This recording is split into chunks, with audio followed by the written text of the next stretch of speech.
सवाल कयो आहे अब्दुल रहीम सुमरू त चए त साईं मस्जिद जे अंगण में निमाज़ पढ़ण ऐं मस्जिद में अंदरि निमाज़ पढ़ण जे बारे में ॿुधायो।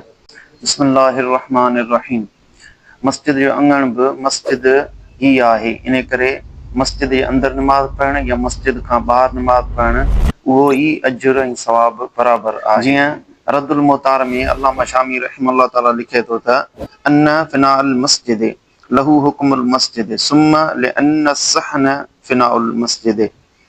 पाण फरमाए थो त मस्जिद जी जेका फिना आहे यानी मस्जिद जे मुनाफ़े ऐं फ़ाइदे जे लाइ जेके मैदान वग़ैरह ठाहिया विया आहिनि या जेका शयूं ठाहियूं वियूं आहिनि सो उहे फिनाए मस्जिद आहिनि ऐं सहन बि फिनाए मस्जिद आहे।